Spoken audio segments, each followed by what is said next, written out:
Hola, ¿cómo estás? Acá estamos en la clase de la formación de la clase obrera en Inglaterra del autor Thompson, quien en esta obra, además de explicar cómo fue sucediendo este proceso activo, ¿sí? Porque él mencionaba que la formación era un proceso donde había mucha dinámica, mucha habilidad y donde estas clases se iban transformando a partir de la experiencia social en términos culturales. ¿Qué quiere decir? En relación a tradiciones, a ideas, a creencias que ellos iban formando a partir del rol que se les había asignado. Entonces, él siendo marxista británico, ¿sí? Toma a la historia economista, ¿sí? A quienes cuentan la historia en términos marxistas deterministas. ¿Qué quiere decir esto? Que todos los historiadores de economistas marxistas iban a tomar la historia o toman la historia de una manera fórmula, ¿sí? Por ejemplo, la clase obrera se dio a partir de la revolución industrial. La clase obrera se da en términos de relaciones de producción. Alguien tiene la materia prima, los campesinos se van a la fábrica y ahí surge la clase obrera. En este punto, Thompson menciona que no es así, que existió un periodo prefabril, ¿sí? Esta clase ya existía la conciencia de clase, sin embargo, estaba como inactiva, ¿sí? No había una relación que hiciera que empezara esta conciencia de clase. Entonces, para él la clase es básicamente la existencia misma, es el hombre o mujer en la vida misma. Entonces, cuando empieza a pensar a la historia, forma una revolución. Su obra realmente fue un abrir de ojos a un montón de historiadores que venían con un pensamiento positivista. ¿Qué quiere decir esto? Que este pensamiento o este tipo de historia, como era contada, se hacía a través de pensar en la élite, en los sectores dominantes, en quienes tenían el poder y contar esos hechos que supuestamente eran progreso humano, es decir, que ellos igualaban el poder económico con el progreso económico, con el progreso humano, con el progreso de la sociedad. Sin embargo, en esta obra, Thompson demuestra que es todo lo contrario, que la clase obrera vivía situaciones de mucha desigualdad y que estos historiadores, economistas, lo ponían como con un optimismo básicamente obsoleto. Entonces, como que, por ejemplo, cuando él analiza la clase obrera según 4 variables, que eran la expectativa de vida,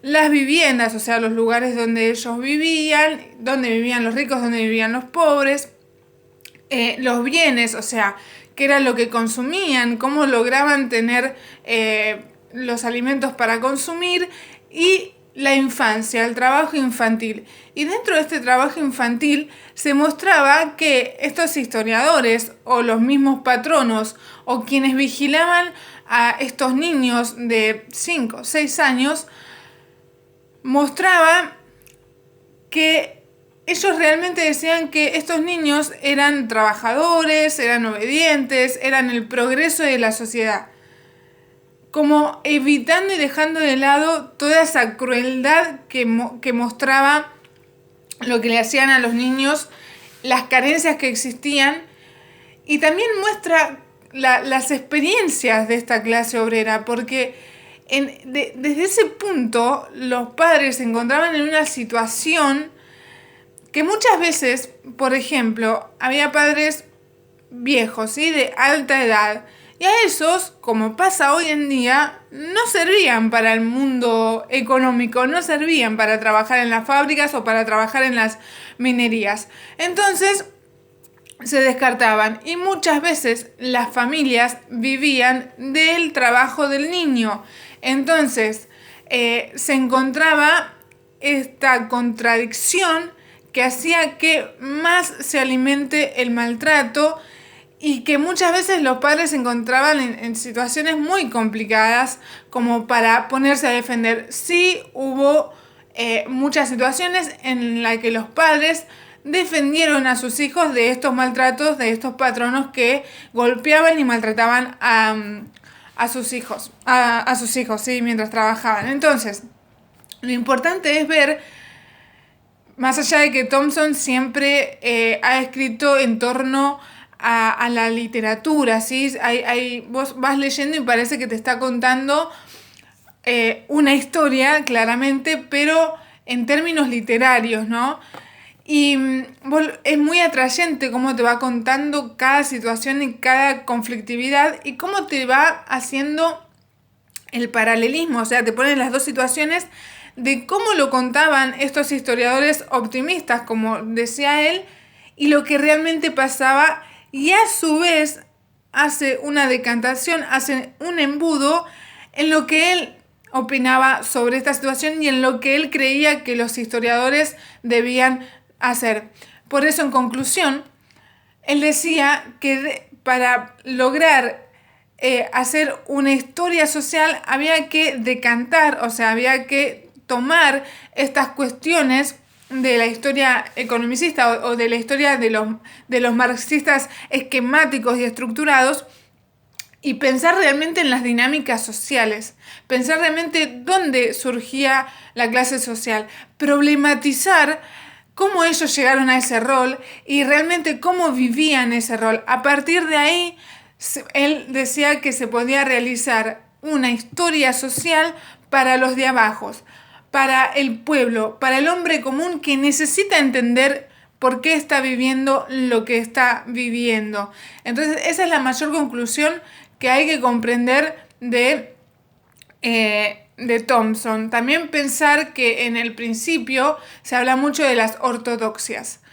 Y lo toma como ortodoxias porque es un conjunto de personas, un conjunto de historiadores que toman ciertas ideas y ciertas creencias como válidas y absolutas para explicar o para contar la historia. Entonces él demuestra qué tipos de ortodoxias existían y empieza a escribir toda su obra. Pone en conflicto el término de la clase porque los historiadores economicistas lo toman como algo que sucede, que es estático y que la clase surge a partir de la gente que labura en las fábricas y la gente que es una fuerza de trabajo.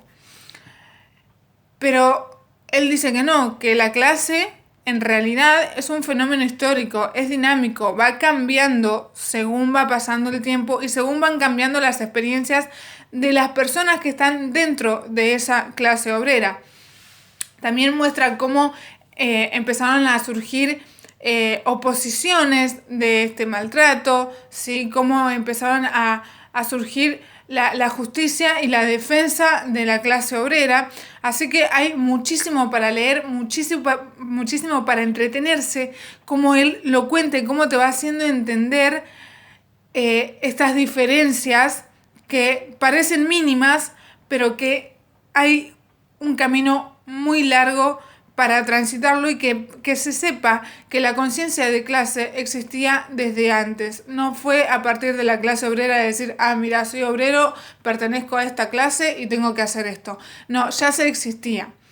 Y que toda esta evolución, este progreso humano y económico que existió, en realidad, según él, fue solamente una especialización y una profundización de los trabajos artesanales. Entonces él va a ser un gran defensor de todas esas personas que quedaron fuera de este contexto económico y que eran realmente artesanos y realizaban todo su trabajo de manera manual. Entonces fue solamente una especialización lo que hizo que surgieran las fábricas y que surgiera esta clase obrera.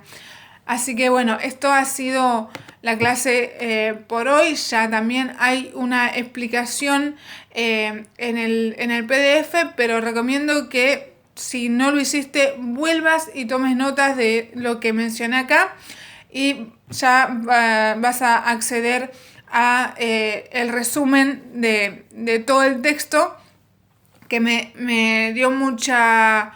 que tomé como muy importante cómo fue contando toda la historia, así que hay bastante contenido histórico de la clase obrera de 1790 hasta 1830.